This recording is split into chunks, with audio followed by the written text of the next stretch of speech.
টাইগারদের কাছে নাজমুল ফাহিমের প্রত্যাশা, দায়িত্বশীল উইলো বাজি, সিলেটে স্পোর্টিং উইকেট চান তিনি।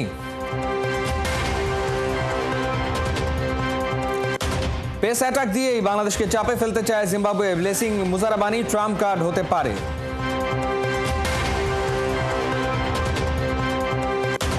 নারী বিশ্বকাপ বাছাইয়ে ওয়েস্ট ইন্ডিজের কাছে হারল টাইগার্সরা, এখনও টিকে আছে কোয়ালিফাই করার সম্ভাবনা।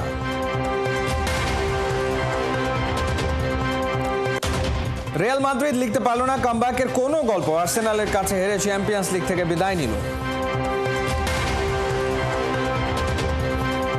স্বাগত খেলাযোগে, আপনাদের সাথে আছি আমি ফাহিম রহমান।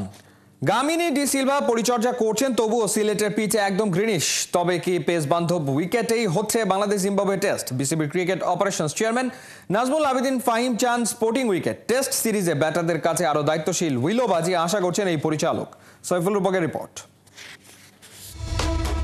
একই পিচ কোথায় ভাবছেন? নিউজিল্যান্ডের কোনো মাঠ? সিলেটে একদম গ্রিনিশ টপ, আউটফিল্ডের সাথে 22 গজ মিলেমিশে একাকার। সবুজের সমারোহ, পেসারদের জিবে জল আসা অবস্থা। এমন উইকেটে কি হবে বাংলাদেশ জিম্বাবুয়ে প্রথম টেস্ট? ঘরের পিচ মানেই হাতের তালুর মতো চেনা, অথচ সাম্প্রতিক সময়ে টাইগাররাই বুঝে উঠছে না। গেল বছর নিজ ডেরায় 4 টেস্টে অসহায় আত্মসমর্পণ। তাই তো ম্যাচের 2 দিন আগে থেকেই শুধু কোচ ক্যাপ্টেন নয়, প্রধান নির্বাচক গাজী আশরাফ লিপু এবং cricket operations chairman Nazmul Abedin ফাহিমের যত দুশ্চিন্তা সিলেটের পিচ নিয়েই। আমাদের কন্ডিশনে বিদেশিরা খুব ইজি ফিল করতো না, বিশেষ করে স্পিনে আমাদের উইকেটে ওরা কমফোর্টেবল ফিল করতো না। বাট ওই জিনিসটা বলতে এখন আর নেই। প্রত্যেক দেশই এখন স্পিনে ব্যাটিং করতে পারে, প্রত্যেক দেশেই ভালো স্পিনার আছে। সো ওই অ্যাডভান্টেজটা নেওয়ার সুযোগ কিন্তু এখন অ্যাকচুয়ালি নেই। এখন যেটা করতে হবে আমাদেরকে, হয়তো ভালো উইকেটেই ভালো খেলে আমাদেরকে জিততে হবে। সেটা একদিক থেকে হয়তো ভালো, এভাবে যদি আমরা জিততে পারি, ভালো খেলতে পারি, সেটা আমাদের দেশে ভালো খেলার জন্য যেমন প্রয়োজন হবে, বিদেশেও সেটা আমাদের কাজে লাগবে আমরা যখন বিদেশে যাবো টেস্ট ক্রিকেট খেলতে। শুধু পিচ নয়, ভাবনায় ফেলছে ব্যাটারদের ছন্নছাড়া অবস্থাও। বিশেষ করে লাল বলে জয়, জাকির, সাদমানরা বড্ড অধারাবাহিক। তুলনামূলক দুর্বল প্রতিপক্ষ জিম্বাবুয়ের বিপক্ষে কি ফর্মে ফিরতে পারবে বাংলার ব্যাটাররা? কিছুটা ডিসঅ্যাপয়েন্টিং ডেফিনেটলি। ওরা যেভাবে শুরু করেছিল, এক্সপেকটেশন তেমনই ছিল যে বাই দিস টাইম ওরা হয়তো দাঁড়িয়ে যাবে।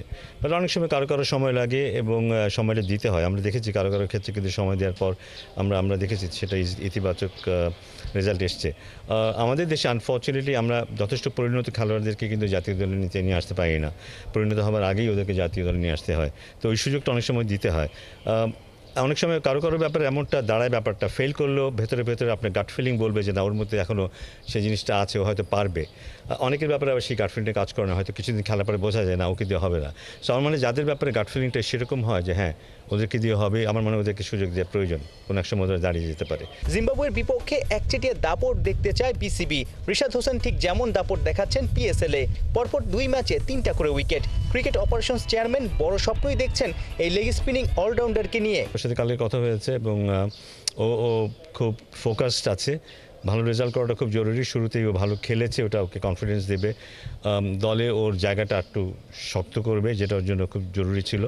ইয়াং একজন খেলোয়াড় এবং খুব বেশি অভিজ্ঞ না, বাইরেভাবে খেলার অভিজ্ঞতা নেই।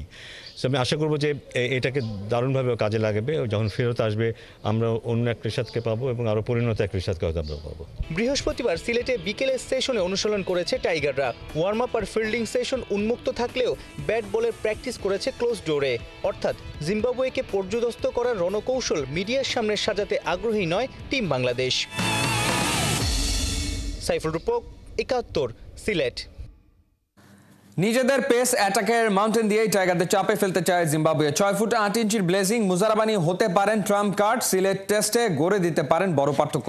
বৃহস্পতিবার প্রথমবার অনুশীলনে এসে বৃষ্টির বাঁধায় পরে সফররতরা তাদের কার্যকলাপে পরিষ্কার, টাইগারদের হারাতে জমাট ছকই আঁকছে। সাইফুল রূপকের রিপোর্ট। সাদা বোর্ড জুড়ে কর্মপরিকল্পনা, সফেদ ড্রেসে কি টাইগারদের হোয়াইট ওয়াশ করার লক্ষ্য? প্র্যাকটিসে কার কখন কি কাজ, কোথায় করতে হবে উন্নতি, হয়তো লেখা আছে সবই। জয়, জাকির, সাদমান, মুমিনুল, শান্তদের দিকে ধেয়ে আসবে এমন গতিময় ইনসুইং সামলাতে পারবে বাংলার বাঘেরা? জিম্বাবুয়ের এক্স ফ্যাক্টর নতুন বলে তুরুপের তাস ব্লেসিং মুজারাবানি। অনেকে মজা করে বলেন মিস্টার মাউন্টেন। 6 ফুট 8 ইঞ্চি উচ্চতা। ডেলিভারির সময় মুজারাবানির হাত উঠে যায় আরও উপরে। ভেবে দেখেন, উচ্চতায় অনেকটা খাটো হওয়া বাংলার ব্যাটারদের জন্য এই লম্বা পেসারের হাত দেখে দ্রুত সব অ্যাডজাস্ট করাটা কতটা কঠিন হবে। ক্রিকেটের 22 গজে ফ্র্যাকশন অফ সেকেন্ড দেরি হওয়া মানেই প্রতিপক্ষকে সুযোগ করে দেয়া। সিলেট টেস্টের বেশিরভাগ সময় আকাশ থাকবে মেঘলা। পেস বান্ধব পিচে স্বাগতিক টপ অর্ডারের জন্য বড় থ্রেটই হতে যাচ্ছেন ব্লেসিং মুজারাবানি। টেস্ট ক্রিকেটে জিম্বাবুয়েকে কালে ভদ্রেই দেখা যায়। এখন অবধি 10 টেস্টে 41 উইকেট নিয়েছেন মুজারাবানি। বাংলাদেশের বিপক্ষে খেলেছেন কেবল এক টেস্ট। 2021-এ হারারের ওই ম্যাচে তার দখলে ছিল 4 টাইগার। বোলিংয়ে মুজারাবানি, ব্যাটিংয়ে ওদের আশা ভরসা দুই অভিজ্ঞ ক্রেইগ আরভিন আর শন উইলিয়ামস। যদিও স্পটলাইটে বেন কারান। বিশ্ব ক্রিকেটে কারান পরিবার বেশ পরিচিত। বাবা কেভিন কারান খেলেছেন জিম্বাবুয়ের হয়ে। অন্য দুই ভাইয়ের গায়ে উঠেছে ইংল্যান্ডের জার্সি। মজার ব্যাপার, স্যাম কারান এখন আইপিএলে, টম কারান খেলছেন পিএসএলে, আর বেন কারান জিম্বাবুয়ের লোগোতে লাল বলে দুতি ছড়াতে এসেছেন বাংলাদেশে।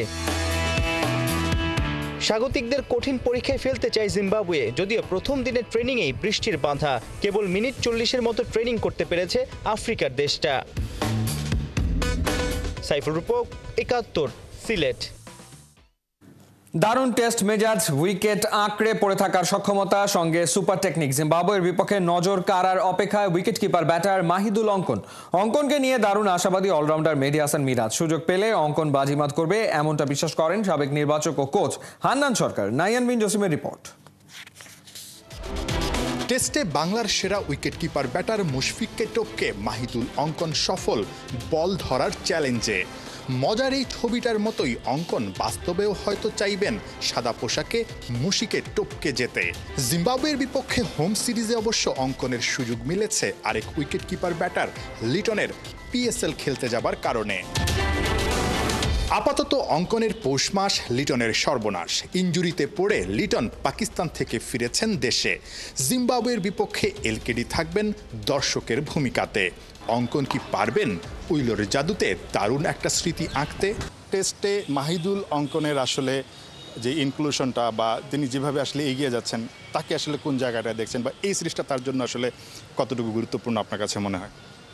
অঙ্কন আসলে প্রুভেন পারফর্মার। আপনি দেখবেন যে শুধু গত বছর না, অনেকদিন যাবতীয় ডোমেস্টিক খেলছে। একজন প্লেয়ার যখন আন্ডার 19 খেলে আসার পরে 4-5 বছর পারফর্ম করে বা ডোমেস্টিক ক্রিকেট খেলে, তখন তার ম্যাচুরিটি গ্রো করে। অঙ্কন সেই ধরনের একজন প্লেয়ার। সে আন্ডার 19 খেলেছে 2018-তে, তারপরে কিন্তু অনেক দিন পরে এসে তার ডেবু হয়েছে এবং এই সময়টা কিন্তু সে পারফর্ম করেছে, ডোমেস্টিকে নিজেকে প্রস্তুত করেছে। সো আমার মনে হয় যে অঙ্কন নিশ্চিতভাবেই প্রুভেন পারফর্মার, সেই জায়গায় তার অপরচুনিটিটা সে আশা করছে। বাট অঙ্কন যদি অপরচুনিটি পায়, নিশ্চিতভাবেই ও ডিজার্ভিং হিসেবেই পাবে। মানে এই মুহূর্তে লিটন না থাকা মানে হলো অঙ্কনের দিকে একটু পাল্লাটা ভারী থাকবে, এবং সেই জায়গা থেকে অঙ্কন যদি সুযোগ পায়, আমার মনে হয় যে সে রেডি। অঙ্কন ছন্দে থেকেই মাঠে নামছেন জিম্বাবুয়ের বিপক্ষে। প্রিমিয়ার লিগে 11 ম্যাচে রান করেছেন 431, গড় 48। অভিষেক টেস্ট ক্যাপটা পড়েছিলেন মুমিনুলের হাত থেকে। সেই মুমিনুলের কাছেই হয়তো টেস্টে বড় ইনিংস খেলার টোটকাও নিয়েছেন সিরিজ শুরুর আগে। এই ফর্মেটে তিনি আসলে ভালো করতে পারেন, তার জন্য তার মধ্যে আসলে কোন কোয়ালিটিটা মনে হয় সবচেয়ে বেশি নজর কেড়েছে আপনার? অঙ্কনের যে বিষয়টা, তার মাথা, আমরা যেটা বলি যে ব্যাটিংয়ে মাথা খুব ভালো, উইকেটে থাকতে পারে, সঙ্গে টেকনিকটাও ভালো। উইকেটে থাকার জন্য যেই ধরনের টেকনিকে ব্যাট করা উচিত, সেই টেকনিকটা তার ভালো রয়েছে। যদিও তার ডেবু যখন হয়েছে একটু নার্ভাস ছিল, তার ব্যাটিংয়ে ওই সময়টা মনে হয়েছে। বাট ইন্টারন্যাশনাল ক্রিকেট আসলে শুরুতে অনেক সময় এরকম একটু নার্ভাসনেস কাজ করে। আর আসলে ডেবুটা যখন হয়, তখন কিন্তু হঠাৎ করেই তার 2 দিনের মধ্যে সিদ্ধান্ত হয়ে ডেবুটা হয়। ওইভাবে চিন্তা করা বা প্ল্যান করে যে আসছে সামনে খেলবে, ওইভাবে আসেনি। এখন অঙ্কন কিন্তু প্ল্যান করে আসবে, মানে সে জানে যে এরকম একটা সম্ভাবনা আছে খেলার, এবং যদি অপরচুনিটি পায় সে সেটা কাজে লাগাবে। সো আমার মনে হয় যে তার টেকনিক্যাল জায়গা থেকে যদি চিন্তা করি, টেস্ট ক্রিকেটে যেই ধরনের টেকনিক অ্যাপ্লাই করা উচিত, সেই ধরনের ব্যাটিং টেকনিক তার রয়েছে, উইকেটে থাকার মতো অ্যাবিলিটি রয়েছে। সো আমি খুবই কনফিডেন্ট যে অঙ্কন আসলে এই ফরম্যাটটাতে ভালো কিছু করবে ইনশাল্লাহ। ঘরের মাঠ, প্রতিপক্ষ জিম্বাবুয়ে। সুবর্ণ সুযোগ অঙ্কনের। প্রতিভা আর সামর্থ্যের প্রমাণ দিতে এবার দারুণ কিছু করে দেখাতে হবে মাহিদুল অঙ্কনকে। নাহিয়ান বিন জসিম, ৭১। আবারও সেই ক্যারিবিয়ান কাটা, যা পায়ে বিধে কঠিন হলো টাইগার্সদের বিশ্বকাপ যাত্রা। নারী বিশ্বকাপ বাছাইয়ে টানা 3 ম্যাচ জেতার পর এবার লাহোরে ওয়েস্ট ইন্ডিজের কাছে 3 উইকেটে হারল বাংলাদেশ। যদিও খাতা কলমে এখনো বিশ্বকাপে কোয়ালিফাই করার সুযোগ থাকছে জ্যোতিদের। পার্থবণিকের ম্যাচ রিপোর্ট। লাহোরে উঠছিল বাংলাদেশ নারী বিশ্বকাপ বাছাইয়ে টানা 3 ম্যাচে জয়, কিন্তু সবাইকে চ্যালেঞ্জ জানালেও ওয়েস্ট ইন্ডিজের বিপক্ষে ওরা কাটাতে পারলো না ভয়। যাদের কাছে সিরিজ হেরে সরাসরি বিশ্বকাপে খেলা মিস হয়েছে, সেই ক্যারিবীয়দের কাছে বাছাই পর্বেও টাইগারদের হার। অথচ সমীকরণ ছিল স্পষ্ট, জিতলে এক ম্যাচ হাতে রেখেই বিশ্বকাপে বাংলাদেশের টিকিট হতো নিশ্চিত। এদিন লাহোরে টস জেতার পর উইকেটের ন্যাচার অনুযায়ী ব্যাটিং বেছে নেন ক্যাপ্টেন জ্যোতি, কিন্তু পঞ্চম ওভারেই আউট হয়ে ফেরেন শোভানা মুস্তারি। আর এরপরেই ফারজানাকে নিয়ে বাংলাদেশের হয়ে দ্বিতীয় উইকেটে সেকেন্ড হাইয়েস্ট জুটি করেন শারমিন আক্তার। 139 বলে দুজনে তোলেন 118 রান। এরই মাঝে শারমিন আক্তার সুপ্তা দেখান ঝলক, তুলে নেন ওয়ানডে ক্যারিয়ারে নিজের অষ্টম অর্ধশতক। অবশেষে 28তম ওভারে জোড়া উইকেট তুলে ওয়েস্ট ইন্ডিজকে ম্যাচে ফেরান আলিয়া অ্যালেন। ফারজানা খানিকের জন্য 50 মিস করেন। তার ব্যাট থেকে আসে 78 বলে 42, 2 বল বাদে 67 রানে আউট শারমিন আক্তার। মিডল অর্ডারে ঋতুমনির 26 বলে 15 ছাড়া কেউই ছুঁতে পারেনি ডাবল ডিজিট। অবশ্য credit goes to lower order. Nahida আক্তারের 25 আর রাবেয়া খানের অপরাজিত 23 রানের ইনিংসে বাংলাদেশ বোর্ডে তোলে 9 উইকেটে 227 রান। টার্গেট তারা করতে নেমে ওয়েস্ট ইন্ডিজের ওপেনিংয়ে আসে 26 রান। সপ্তম ওভারে বাংলাদেশকে প্রথম উইকেট টেনে দেন জান্নাতুল ফেরদৌস। জায়দা জেমসকে 9 রানে করেন ক্লিন বোল্ড। নিয়মিত বিরতিতে উইকেট তুললেও ক্যারিবিয়ানরা প্রত্যেকেই এদিন পেয়েছেন রানের দেখা। শিনেল হেনরি তুলে নেন 50। শেষ পর্যন্ত তার 48 বলে 51 রানের অপরাজিত ইনিংসে ওয়েস্ট ইন্ডিজ ম্যাচ জিতে নেয় 3 উইকেটে। এই ম্যাচ হারলেও বাংলাদেশের জন্য বিশ্বকাপে খেলার দরজা এখনো খোলা। তবে তার জন্য সমীকরণের মারপ্যাচ এড়াতে শনিবার পাকিস্তানকে হারাতেই হবে জ্যোতি মারুফাদের। পার্থ বণিক, 71। প্রথমবারের মতো দেশের সরকার প্রধানের সফর সঙ্গী হচ্ছেন 4 জন নারী ক্রীড়াবিদ। আর্তনা সম্মেলনে যোগ দিতে আগামী সোমবার 4 দিনের সফরে কাতার যাচ্ছেন প্রধান উপদেষ্টা ডক্টর মোহাম্মদ ইউনুস। বৃহস্পতিবার সন্ধ্যায় রাষ্ট্রীয় অতিথি ভবন যমুনায় প্রধান উপদেষ্টার সঙ্গে সাক্ষাৎ করেন ফুটবলার আফিদা খন্দকার ও শাহেদা আক্তার রিপা এবং ক্রিকেটার সুমাইয়া আক্তার ও শারমিন সুলতানা। বাংলাদেশের এই নারী ক্রীড়াবিদদের প্রধান উপদেষ্টার সঙ্গে কাতার সফরের আমন্ত্রণ জানিয়েছে কাতার ফাউন্ডেশন।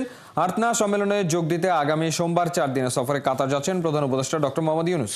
কোনো প্রোপাগান্ডাই কাজে লাগলো না রিয়াল মাদ্রিদে। ইতিহাস বদলে পারল না আর্সেনালকে হারাতে, লিখতে পারল না কামব্যাকের কোনো গল্প। নিজেদের ঘরে হেরে চ্যাম্পিয়ন্স লিগ থেকে বিদায় নিল ডিফেন্ডিং চ্যাম্পিয়নরা। বিভিন্ন গণমাধ্যমের খবর বরখাস্ত হতে যাচ্ছেন Real manager Carlo Ancelotti. Kohinoor গণ রিপোর্ট। স্প্যানিশ গণমাধ্যম মার্কার ফ্রন্ট পেজে গোটা গোটা হরফে লেখা, there are no miracles if you play at nothing. ফিরে আসা নানা গল্প, একের পর এক মিরাকল ঘটানোর প্রত্যয়, বার্নাবেউ ছাদ অবরুদ্ধ করে ম্যাচের আয়োজন। কোনো প্রোপাগান্ডায় বাঁচাতে পারল না চ্যাম্পিয়ন্স লিগের ডিফেন্ডিং চ্যাম্পিয়নদের। পারফর্ম না করলে মিরাকলও মুখ ফিরিয়ে নেয় এই অমোঘ সত্যের মুখোমুখি কিং অফ কামব্যাক খ্যাত রিয়াল মাদ্রিদ। সান্তিয়াগো বার্নাব্যুতে 90 মিনিট বড্ড লম্বা সময়। প্রায় 80,000 সমর্থকের সামনে এই বাক্যে ফুল স্টপ দিয়ে দিলেন বুকায়ো সাকা আর মার্তিনেলিরা। রিয়ালের ঘরে একদিকে প্রত্যাবর্তনের অপমৃত্যু, অন্যদিকে পুনর্জন্ম হলো আত্মবিশ্বাসের। ঘরে বাইরে আর্সেনালকে কখনোই হারানোর স্বাদ পেল না লস ব্লাঙ্কোস। 5,826 দিন পর ইউসিএল এর সেমিফাইনালে আর্সেনাল। বার্নাব্যুতে খেলাটা শুরু হয়েছিল নীরবতায়, শেষটাও তাই।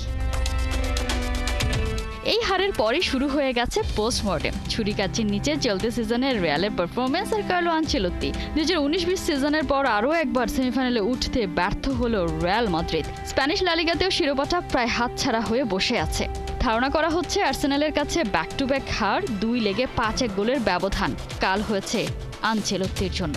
65 বছর বয়সী এই মাস্টারমাইন্ডের মাস্টারিতে যে রিয়াল জিতেছে চ্যাম্পিয়ন্স লিগ শিরোপা, লিগ শিরোপা, ক্লাব বিশ্বকাপ, তা এক মুহূর্তেই হয়েছে ম্লান। রিয়ালে এবারই শেষ হচ্ছে ডন আনচেলোত্তি যুগের। কিংদের হারিয়ে আর্সেনাল এখন ইউরোপের নয়া মনস্টার। আর্তেতার মাস্টার প্ল্যানে সুপার ফর্মে সাকা, মার্তিনেলিরা, ডেকলান রাইসদের নজর ওই রূপালী ট্রফিটায়। এখন নয় তো আর কখন? কোহিনুর কণা, 71। লিওনেল মেসি, মহেন্দ্র সিং ধোনি একসাথে খেলছেন ফুটবল। আইপিএল এর মাঝেই দেখা গেল এমন এক দৃশ্যের মুহূর্তে সোশ্যাল মিডিয়ায় ভাইরাল হয়ে পড়েছে সেই ভিডিওটা। আনন্দে ভাসছে দুই মহাতারকার সমর্থকরা।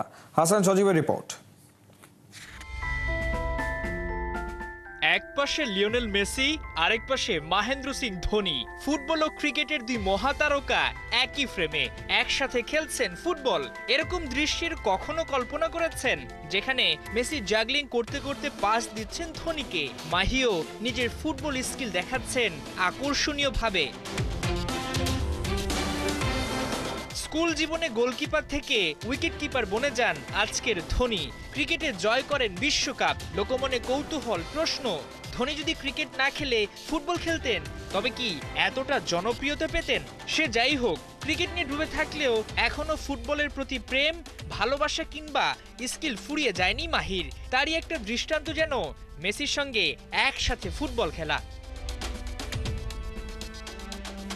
না, এই দৃশ্য ঠিক দুজনের সাক্ষাতে নয়, একটি পণ্যের বিজ্ঞাপনের অংশ বিশেষ মাত্র। যা স্ক্রিনে দেখানো হচ্ছে তাতে রয়েছে বিশেষ কারসাজি। দুইটা আলাদা ফ্রেমের ভিডিও, যেখানে এমন ভাবে দেখানো হয়েছে তাতে প্রথম দেখায় মনে হবে দুজন হয়তো পাশাপাশি দাঁড়িয়ে ফুটবল খেলছে। এখানে মেসি এমন ভাবে অভিনয় করছেন যেন তার পাশেই ধোনি দাঁড়িয়ে, আর ভারতীয় তারকাও যেন অপেক্ষা করছেন মেসির পাসের জন্য। কিন্তু বাস্তবে দুটো ফ্রেমকে একসাথে জুড়ে দেওয়া হয়েছে। সে যাই হোক, দুই মহাতারকার এমন দৃশ্য নিশ্চিতভাবে ফ্যানদের খানিকটা আনন্দ দিয়েছে। তবে এডিট করে হোক বা কারসাজি, দুই তারকাকে একসাথে দেখতে পাওয়া দারুণ ব্যাপারই বটে। দুই সেক্টরের দুই স্টারকে ভবিষ্যতে সামনাসামনি একসাথে ফুটবল খেলতে দেখে অবাক হওয়ারও খুব একটা কিছু থাকার কথা নয়। হাসান সজীব, ৭১। এ ছিল এই মুহূর্তের খেলাযোগে সরাসরি সংবাদ অনুষ্ঠান। দেখতে চোখ রাখুন ৭১-এর ফেসবুক পেজ এবং সাবস্ক্রাইব করুন ৭১-এর ইউটিউব চ্যানেলে। ৭১-এর সাথেই থাকুন।